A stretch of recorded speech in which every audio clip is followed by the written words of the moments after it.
This video is brought to you by catbeast.com. Design your own custom snapbacks and hats.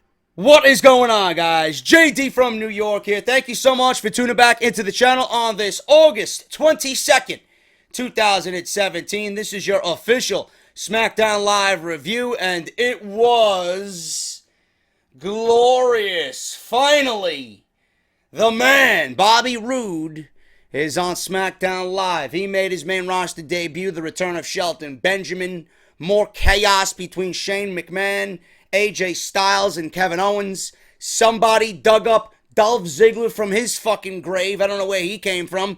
Same thing can be said for Baron Corbin. Someone dug him up from his SummerSlam fucking burial. He was on SmackDown Live tonight.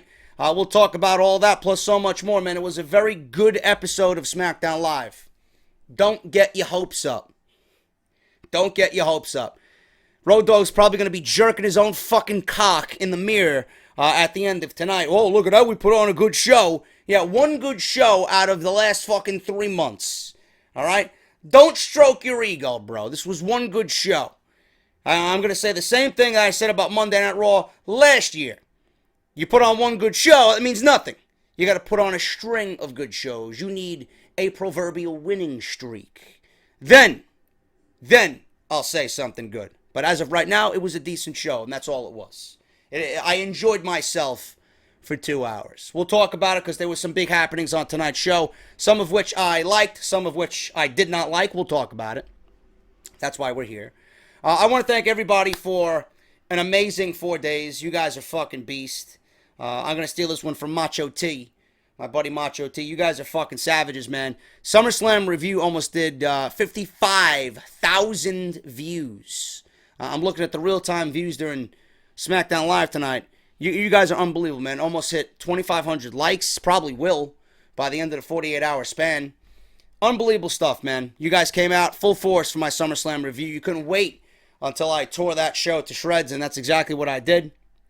Unbelievable stuff, man. We had a big weekend, and I want to thank everybody for coming out for that. Monday Night Raw review did the same thing, man. We're doing good numbers on the Monday Night Raw review. If you missed that, link will be within the video. Annotation you see in the top right corner. We talk about Beach Ball Mania.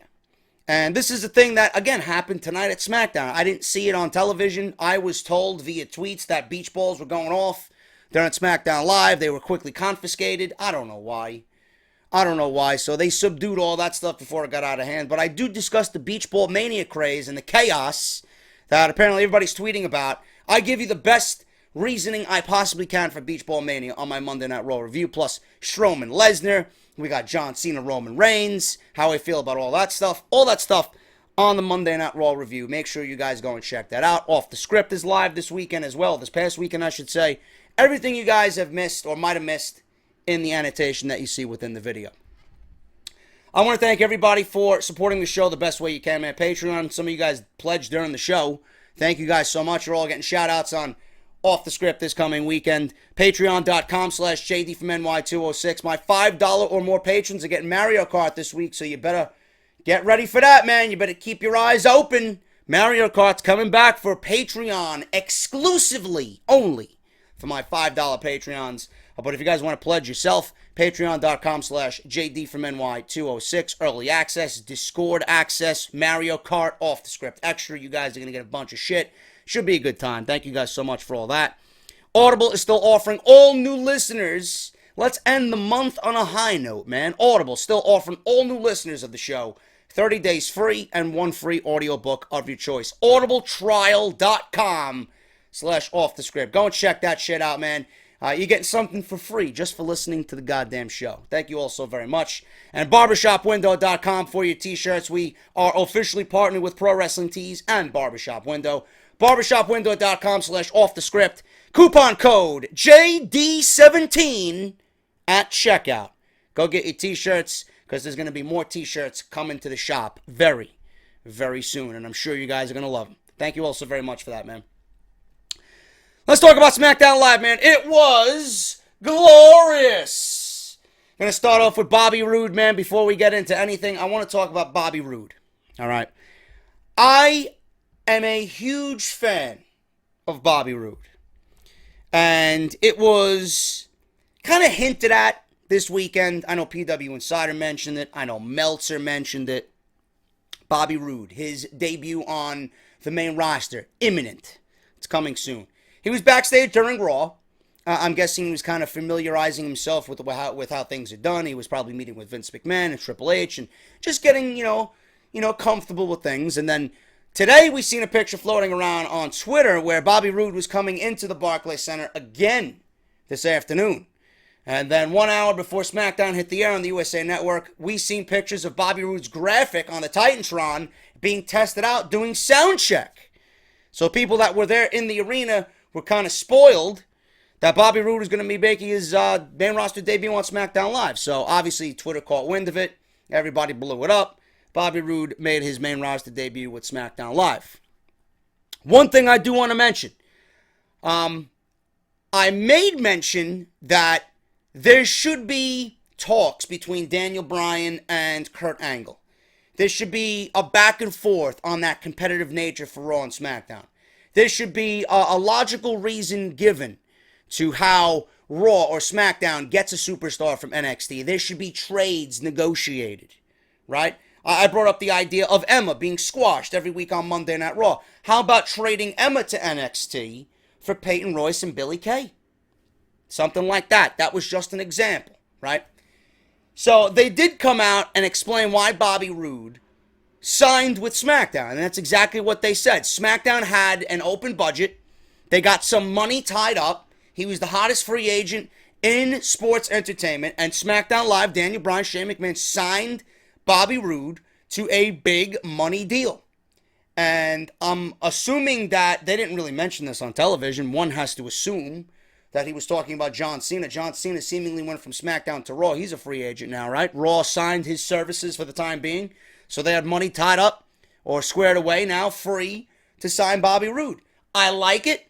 It's simple. At least they got an explanation out there. I want it to have a more sports-like feel. If you're going to have two brands and you're going to manage two brands, three brands, I'm going to include NXT because NXT is the legitimate third brand of WWE. If you're going to have these three brands and trades and talks between the GMs, there needs to be some type of explanation for the viewers watching at home.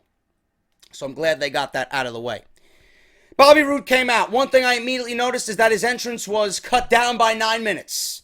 It took Bobby Roode all but a minute and a half to get to the ring, man. He did his glorious spiel on the stage, on the spinneroonie, and he came walking down the aisle pretty quickly. He did his thing in the ring, and that was it. Crowd went absolutely fucking nuts for him. I loved it. I can tell that WWE is going to be pushing him as a big deal because he is a big deal. He's just got that it factor. There's no way that gimmick can fail. Not with that entrance, not with that music, and Bobby Roode's got more than adequate in-ring skill. So there's no doubt in my mind that he's going to be successful. Do I trust SmackDown Live creative? Fuck no. I wouldn't trust them with I wouldn't trust them at all. I wouldn't trust them to watch my fucking kitten. Never mind fucking Riot television show. But Bobby Roode, I believe, will succeed on SmackDown Live. I can only hope. I'm crossing my fingers. I do want to make mention, yes, we do realize that he had a babyface reaction, but what type of reaction are you expecting him to get in New York City? People wanted him. People expected him. People heard about his imminent debut. They wanted to hear the music. They wanted to have a good time. They wanted to sing along. They wanted to be glorious with Bobby Roode. Do I think he's going to remain a babyface? Fuck no. Bobby Roode is not a babyface. Not with that gimmick. Right? You can cheer along, you can sing along, but deep down in that ring, when Bobby Roode grabs a microphone and starts wrestling, the guy's a fucking heel. I don't want anything changed at all from the way he operated down in NXT. I'm telling you that right now. The matches that present itself just jump off the page already. Bobby Roode versus Sami Zayn. Bobby Roode versus AJ Styles. Bobby Roode versus Randy Orton. Can't do that as a babyface. Can't do that as a babyface. I think Bobby Roode eventually will transform back into the way he was in NXT. Another thing I'm concerned about, I don't want WWE to fall victim on booking Bobby Roode in this simplistic way. Now, he was in a match with Aiden English tonight. Fine. It was a showcase match. For those who don't know Bobby Roode, he did his spine buster. He did a blockbuster neck breaker off the rope. He did his glorious DDT. He was on the defensive for some of the match against Aiden English, but that's what made it somewhat competitive for 7 minutes. But I don't want them to, bring Bobby Roode and bring Bobby Roode down to a point where it's nothing but simplistic stuff. I don't want him to just be over on his theme music. I don't want him to be over on his entrance. That stuff is a given. I want Bobby Roode to be the dastardly fucking... I want him to be the vile, the just fucking great heel that we've seen on NXT. I'm looking for the fucking right word. I don't know what word to use for Bobby Roode, but he's just methodical in everything he does. He's strategic in everything that he does. He's just a calculating, cocky bullshit heel who will do anything and say anything to fucking make sure he is well off. That's what I want. I don't want this babyface shit we seen tonight. For tonight, it was okay. But after we see a few weeks pass by, I need Bobby Roode to go back to the way he was. So Bobby Roode on SmackDown Live. I'm glad that he's on SmackDown Live. I think he's better blue than he is red. So we'll see what happens, man. It was a great debut. Everybody was into it. We all marked out. Now, it's what are they going to do going on into the future? I think he's going to have a big role, and it's up to them to prove me wrong. Hopefully they don't let me down with Bobby Roode, because they already let me down with Shinsuke Nakamura. I hope Bobby Roode does not fall victim to that as well. The other thing that was pretty much on par with the debut of Bobby Roode was the return of Shelton Benjamin. Now, he really didn't say much, and again, WWE gave you a reason to understand why they got Shelton Benjamin. And I can't really fault them on that. They at least gave you an explanation. It was a shitty explanation. One that really made Kurt Angle look fucking stupid. But it was an explanation nonetheless. Shelton Benjamin signed with SmackDown Live because Daniel Bryan explained that Daniel Bryan himself and Kurt Angle discussed a trade. You think Jason Jordan just miraculously popped up on Monday Night Raw? No, it was done. Daniel Bryan offered Kurt Angle Jason Jordan, and in return, Kurt Angle offered Daniel Bryan to sign one of his very good friends, Shelton Benjamin. Now, that's a lopsided fucking deal. I think Kurt Angle got the fucking old fuckaroo on that one. Who the fuck is going to trade Shelton Benjamin for Jason Jordan? My God, what a dumbass trade that is. But I like it. At least it's an explanation. Dumb. It doesn't make much sense on Kurt Angle's behalf, but it's an explanation nonetheless.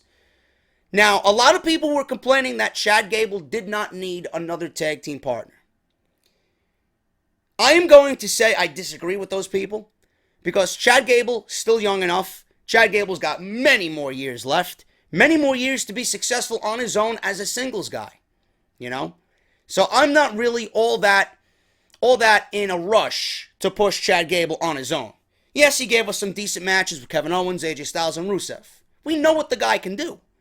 But he was pretty much pulled from a tag team way too soon because they wanted to do a cheesy storyline with Jason Jordan being the illegitimate son of Kurt Angle. So they're going to put Chad Gable back in a tag team. Shelton Benjamin and Chad Gable are going to be, I don't know what their name's going to be, but it's going to be the new American Alpha. And I love this move. It gives Chad Gable another partner that's just as good as Jason Jordan athletically. Shelton Benjamin is a fucking freak of nature when it comes to the athleticism that he has in the WWE ring. I like the pairing. I think this is good for Gable. I think this is good for Shelton Benjamin. I think this is good for Benjamin because you don't want to rush him back and put him into highly competitive matches right away. He might have some ring rust. We don't know how he's going to be in the ring yet. Pairing him with Gable and giving him that tag team mentality, that tag team element, is going to ease him into the WWE way of life and getting, comfortable with the WWE again, slowly but surely. I like that idea. Instead of rushing him out there and putting him matches with AJ Styles and Kevin Owens and this guy and that guy, Sami Zayn, Randy Orton. Yeah, that's the shit we want. And we know Shelton Benjamin is not going to be in a tag team forever with Chad Gable, but right now, I like it. I think this could legitimately be a game changer for the SmackDown Live tag team division. The one thing that we've been complaining about is the tag team division on SmackDown is pretty much non-existent. And in one fell swoop, we got the Hype Bros back. I don't mind the Hype Bros. I don't. Breezango looking to come back. You got the Usos. You got the New Day. Now you got Chad Gable and Shelton Benjamin. You pair Luke Harper and Eric Rowan back together. You got yourself a fucking tag team division. You still got the Ascension laying around. I don't know what the fuck's going on with those guys. But If there's trades going on, why don't we trade the Ascension for the Authors of Pain? You know? I like this trade idea, man. Tag Team 1 for Tag Team 2. So we'll see what happens. I think that's a game changer, man. And Benjamin and Gable versus American Alpha. Remember that American Alpha never really got their feud up off the ground with the Usos? There you go.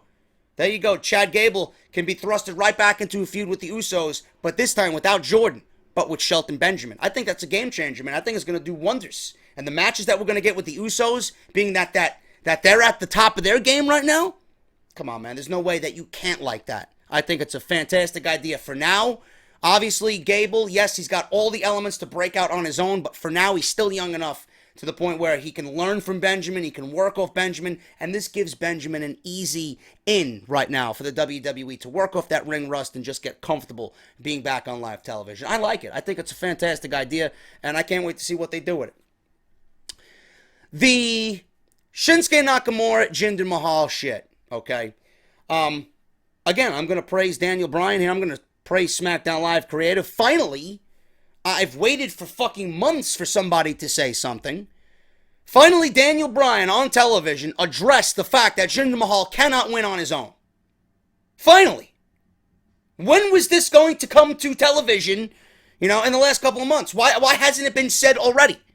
We had to get through fucking 4 pay-per-views with this guy cheating his way to victory for them to finally see something? Come on, bro. It's too little too late. It's already suffered Nakamura 1 loss. It's too little too late now. But now it's finally been addressed. Jinder Mahal cannot win without the Singh brothers. So Daniel Bryan makes a match that's well beneath Shinsuke Nakamura. Puts Shinsuke Nakamura in a handicap match with the Singh brothers. Now, how is this punishment for the Singh brothers? This is a 2-on-1 advantage. How is this punishment, I should say? Let me rephrase that. How is that punishment to Jinder Mahal? That he's putting his goons in a match with Shinsuke Nakamura. It still doesn't address the fact that Jinder Mahal's been cheating his way every single title match to a victory. Something needs to be done.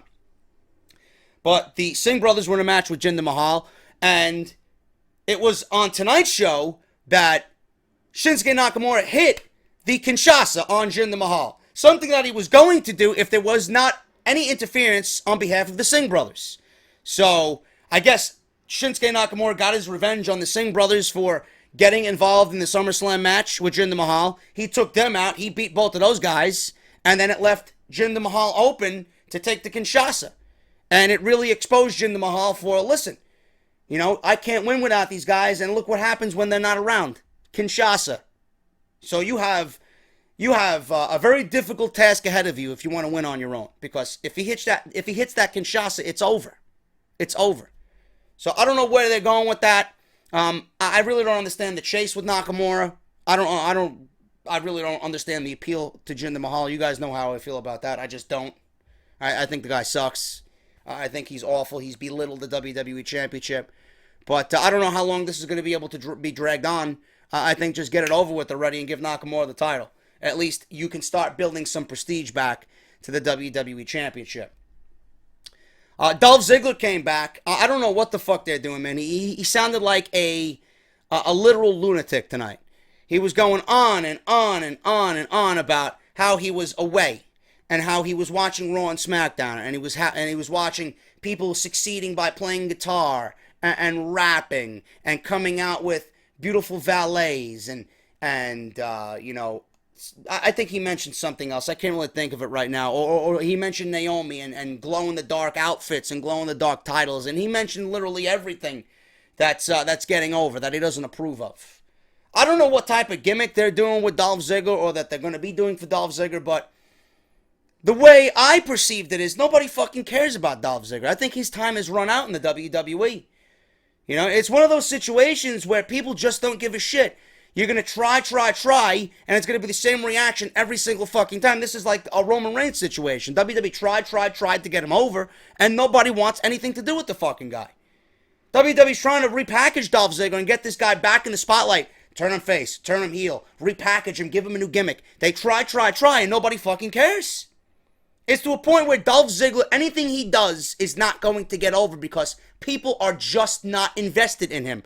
The only thing that people will be invested in is that when he's gone and he goes on the indies and succeeds on his own and does this to the WWE and is successful, makes more money than he ever did, builds a name for himself, and then the WWE is going to be calling Dolph again, bro, we want you back.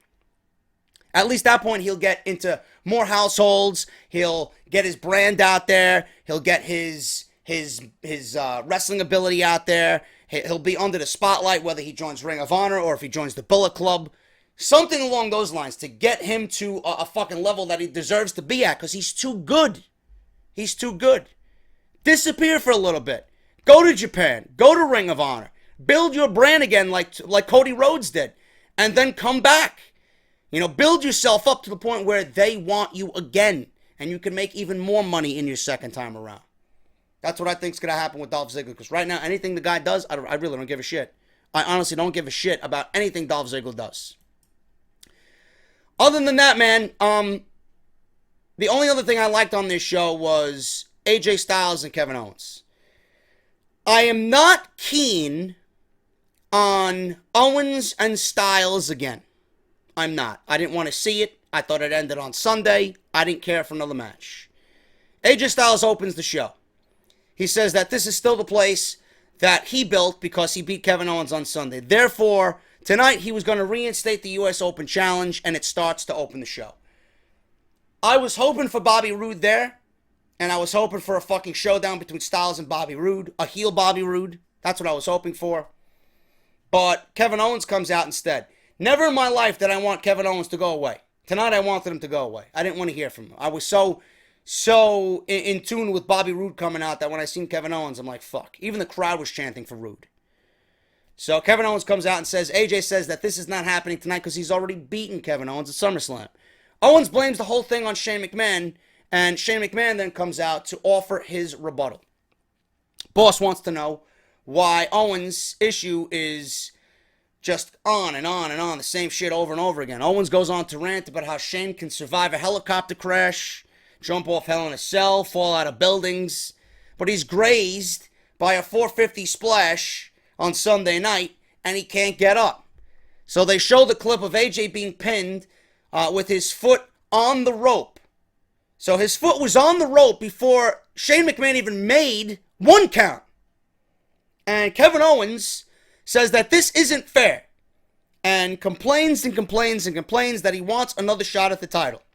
He's like, well, listen, the foot was on the rope, but, you know, what happened to the referee, you know, who made a fucking mistake the last time I was in a match with AJ Styles before SummerSlam when his shoulders was 10 feet off the mat? You know, what happened with that?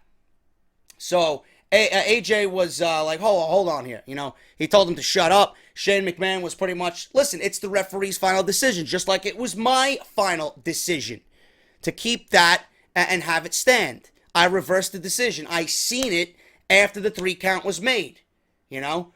So they went on and on and on, and they made the match again, but with a new stipulation.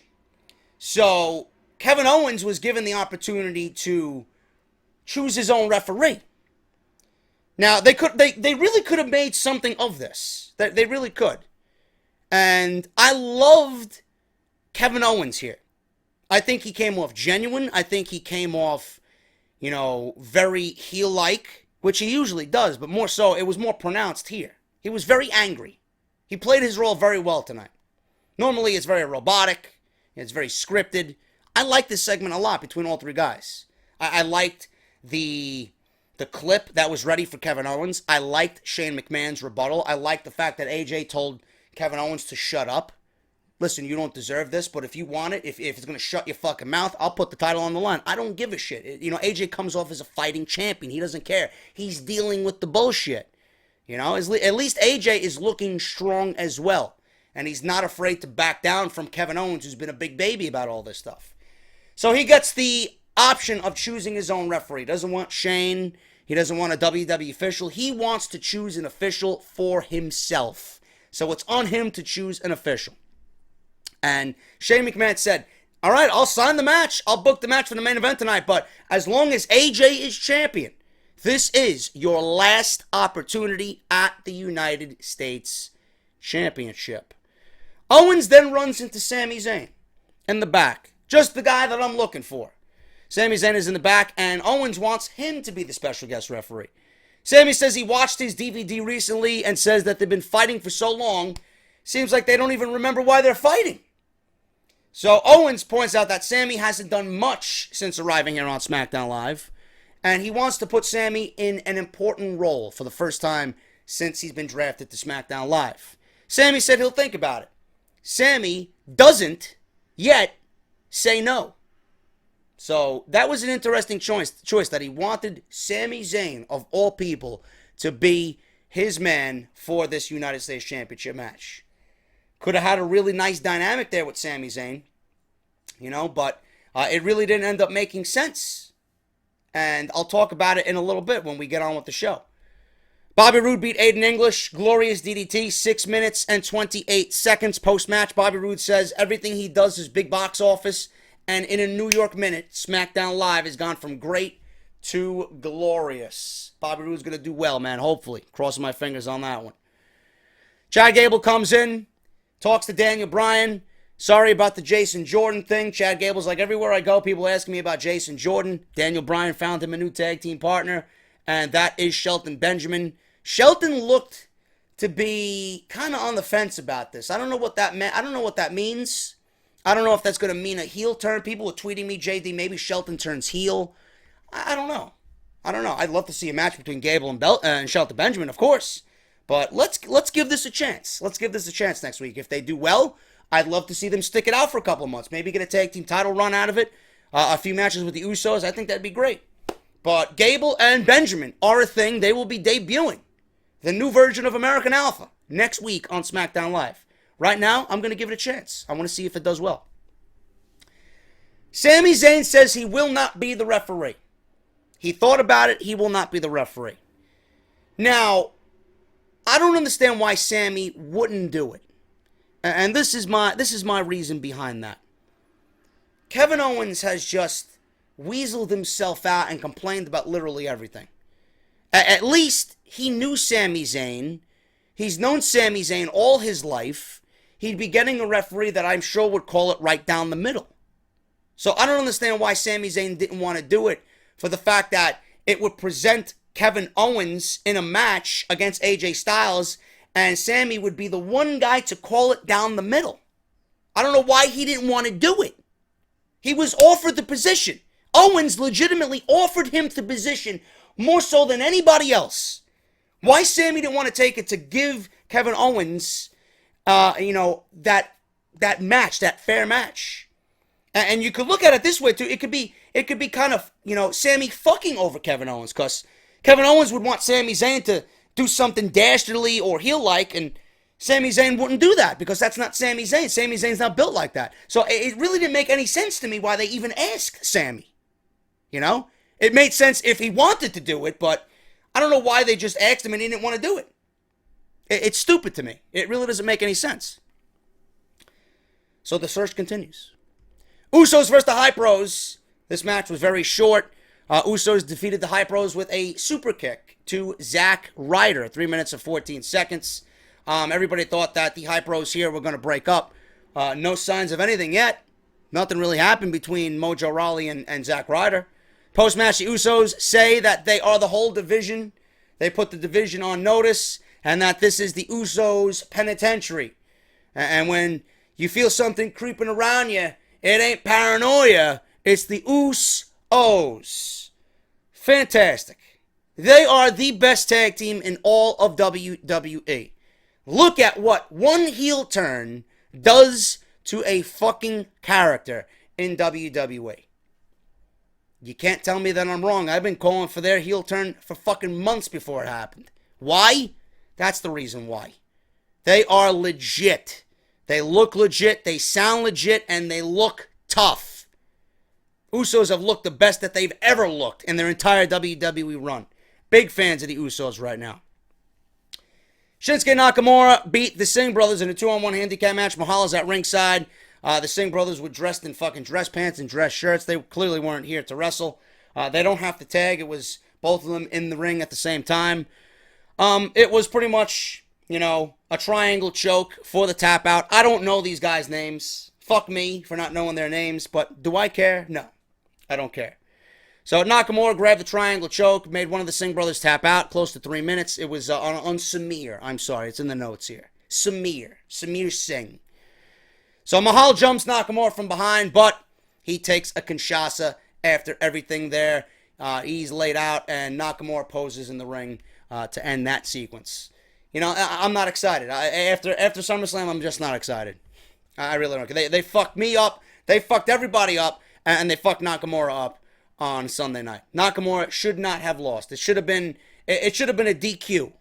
Should have been a DQ. Nakamura should have never been pinned. Breezango offers to be the referee. Kevin Owens tells them to go away. He doesn't want those two guys being referees. Baron Corbin comes up, offers his service up. If Owens wins, though, Baron Corbin says he gets first shot at the United States Championship. So that's pretty much that. That was it. Very anticlimactic. Baron Corbin of all fucking people. He goes from Money in the Bank to losing Money in the Bank to losing to John Cena, and now being a referee for the United States Championship. Some fucking weekend for Baron Corbin, huh? Natalya and Carmella versus Becky Lynch and Naomi. So this match really didn't do anything for me at all. I was expecting a cash-in. Once I realized that we weren't getting a cash-in, I really didn't care about anything here. Becky Lynch and Naomi beat Natalya and Carmella. Split-legged moonsault to Carmella. We got Naomi getting her pin back on Carmella after Carmella beat her just a couple weeks ago. We had James Ellsworth here kind of ruin the plans for Carmella. Maybe a proposed cash-in, you know. Natalya came out with a Hart Foundation-style jacket. Nice little throwback to Uncle Brett. SummerSlam will be remembered as the day the Glow was unplugged, because she is the best there is, the best there was, and the best there ever will be. She holds up the title and says she's restoring it to its glory. Carmella comes out for their tag team match, but says that she's biding her time to cash in. Now, Ellsworth says that, you know, you're just keeping the title warm because what if, for example, he says, Carmella wants to just let you take control of this tag team match and have you take the pinfall loss and get your ass kicked here tonight, and then cash in the Money in the Bank briefcase on you right here and there.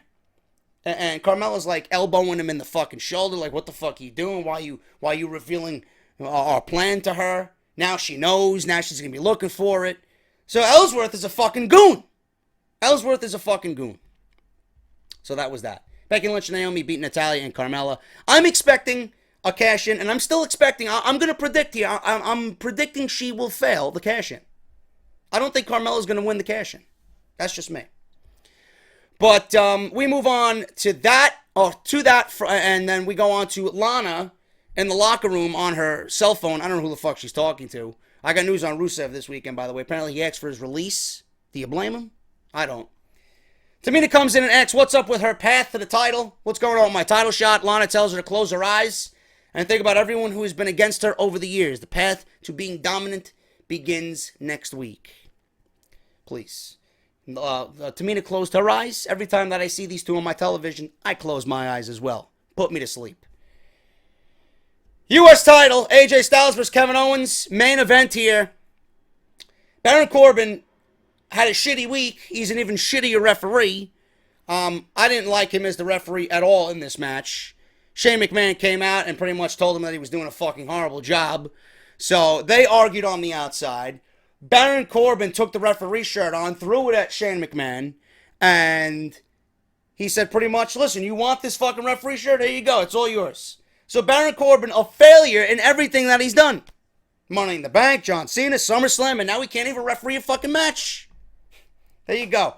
Shane McMahon puts on the referee shirt, and like I said, after he was done yelling with Corbin, Owens hit a low blow. That was before he put on the shirt. Owens hit a low blow, and then Corbin was going to make the 3 count. Corbin takes off the shirt, throws it at Shane McMahon. Shane McMahon gets back in there. Kevin Owens is having a fucking heart attack in the ring. He thought he had the match won. He sees that Shane McMahon is now the referee, and Owens, livid at this point, eats a phenomenal forearm, and that was it. 1, 2, 3. Over. They had their best match at SummerSlam, and they continue to give us Styles and Owens matches. Enough is enough already. I'm tired of it, man. It's really, really outplayed now. You're really watering everything that they've done down. The dynamic between Owens and Shane, yes. But do we have to get AJ Styles and Kevin Owens matches every fucking week to build this story? No, we don't. Kevin Owens can go on the warpath. He can fucking destroy shit on SmackDown Live. He could do what AJ Styles did to Shane McMahon during WrestleMania season. Jump McMahon in the back, show your frustrations in another way. He's not getting no more shots at AJ Styles. That was already, decided upon when this stipulation was announced in the beginning of the show. So no more matches with AJ Styles, thank God. Thank God. So we'll see what happens with that. But I like this. I liked tonight. I liked the Owens-McMahon dynamic. It had a very old school feel. It was simple. They used Corbin in a way just to get McMahon out there. Corbin was doing a shitty job. McMahon presented himself, told him he was doing a shitty job. Corbin and McMahon argued. McMahon was the new referee because they needed a referee to finish the match. And that's what fucked over Kevin Owens. It's simple. It's working. I like the dynamic. I just don't want to see no more AJ Styles Kevin Owens matches. That's it. But all in all, it was a very good episode of SmackDown Live. I enjoyed it. I enjoyed it more than Raw. But I'm not going to put my faith in Road Dogg and Vince McMahon and SmackDown Live because they had one fucking good show. Yeah, there's new elements. Bobby Roode is there. Dolph Ziggler's coming back. We got Shelton Benjamin back. There are new elements. It opens up fresh matchups. It might give SmackDown a new face in the coming weeks. We'll see what happens. But I don't have any faith in this fucking show. At one point I did. Now, following WrestleMania, I don't. So it's going to take a little bit for them to build my faith and have me say, you know what, I'm comfortable with SmackDown Live again. So tonight was a good step in the right direction. We'll see what happens with next week, and we'll just take it from there. Step by step. Baby steps. So that's all I got for you guys tonight. That's your SmackDown Live review. Let me know what you guys are thinking down below. I am JD. I'm going to rest. Hope you enjoyed the video. If you did, hit that thumbs up, man. 1,200 thumbs up on this video. Let's try for that. If any more, fantastic. But that's the goal. 1,200 thumbs up. Follow me on Twitter at JDFROMNY206. Hit that subscribe button down below with that bell for your notification. And I will see you guys tomorrow for NXT. I'm JD. Have a good night, and I'll see you guys tomorrow.